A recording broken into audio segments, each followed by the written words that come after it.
राधे राधे प्यारे भक्तों, जब जीवन के शोर में तुम्हारा मन टूटने लगे, जब शब्द बोझ बन जाएं और तुम्हारी अपनी ही आवाज तुम्हें चुभने लगे, तब श्री कृष्ण एक ही बात कहते हैं, मौन रहना सीखो। याद रखना, मौन कोई कमजोरी नहीं है, मौन तो आत्मा की सबसे ऊंची शक्ति है। जो बोलकर हार जाता है वो चुप रहकर जीतना सीखता है।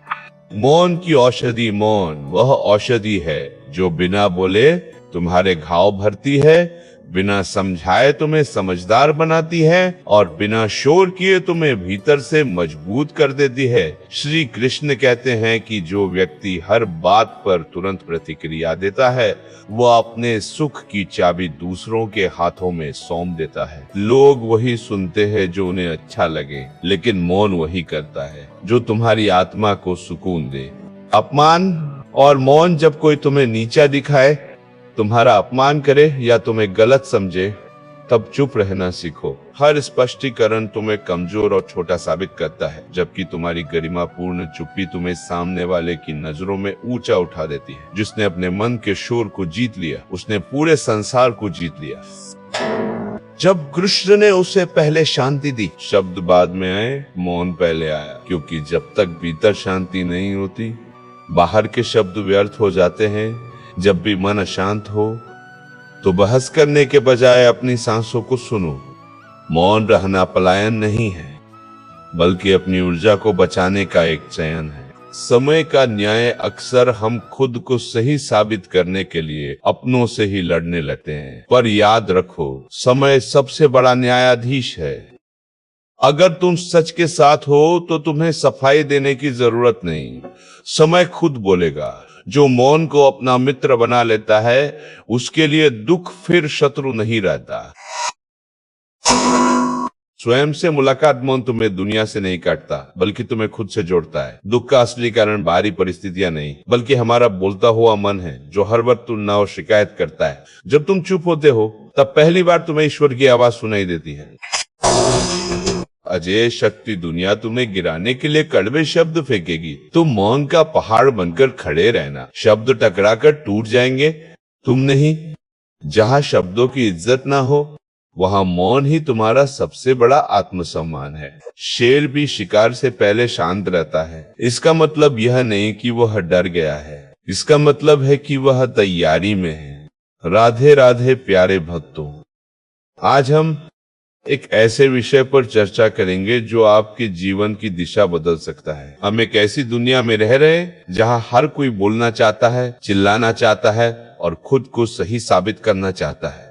सड़कों पर शोर है, सोशल मीडिया पर शोर है और सबसे खतरनाक हमारे भीतर शोर है। जब शब्द बोझ बन जाएं, जब अपनी ही आवाज तुम्हें चुभने लगे, तब श्री कृष्ण एक ही बात कहते हैं, मौन सीखो। मौन कोई कमजोरी नहीं है, यह तो ब्रह्मांड की सबसे ऊंची शक्ति है। श्री कृष्ण और मौन का मनोविज्ञान महाभारत की युद्ध में जब अर्जुन के हाथ कांप रहे थे, तब कृष्ण ने उसे पहले स्थिर किया।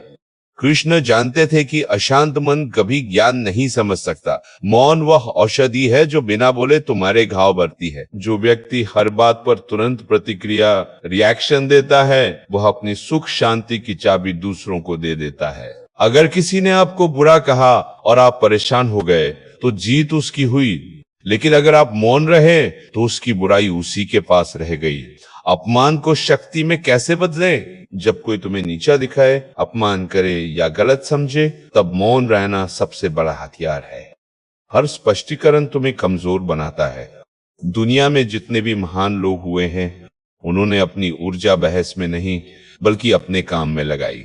समय सबसे बड़ा न्यायाधीश है। आप चुप रहकर अपनी ऊर्जा को बचाते हैं और वही ऊर्जा आपके व्यक्तित्व को निखारती है। याद रखें, पत्थर हमेशा उसी पेड़ को मारे जाते हैं जिस पर फल होते हैं। मौन और रिश्तों की गहराई। मौन तुम्हें यह भी सिखाता है कि हर रिश्ता बचाने लायक नहीं होता। कुछ लोग केवल तब तक साथ रहते हैं जब तक आप उनकी हाँ में हाँ मिलाते हैं। जिस दिन आप चुप होकर उन्हें देखना शुरू करते हैं, उस दिन उनके चेहरे से नकाब उतर जाता है। मौन किसी को खोता नहीं है, यह केवल सच को सामने लाता है। जो आपकी चुप्पी को नहीं समझ सकता, वह आपके शब्दों को कभी नहीं समझ पाएगा।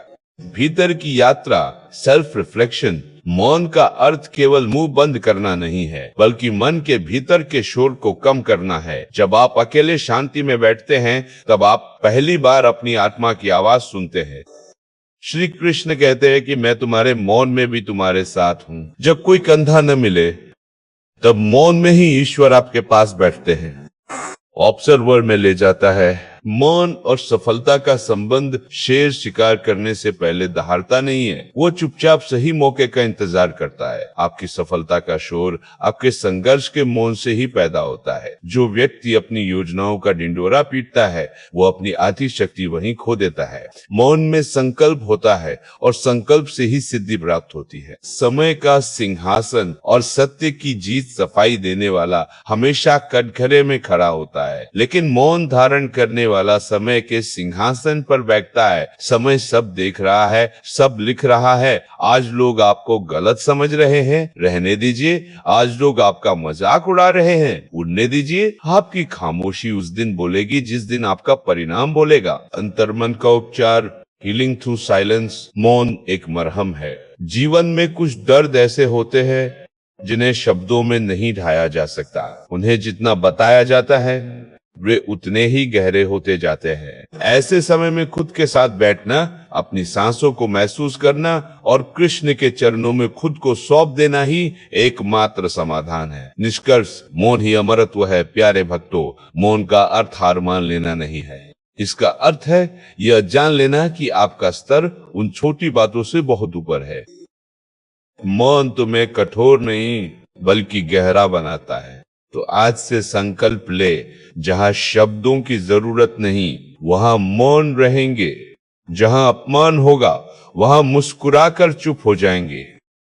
क्योंकि जब आप चुप होते हैं, तब भगवान आपके पक्ष में बोलना शुरू करते हैं।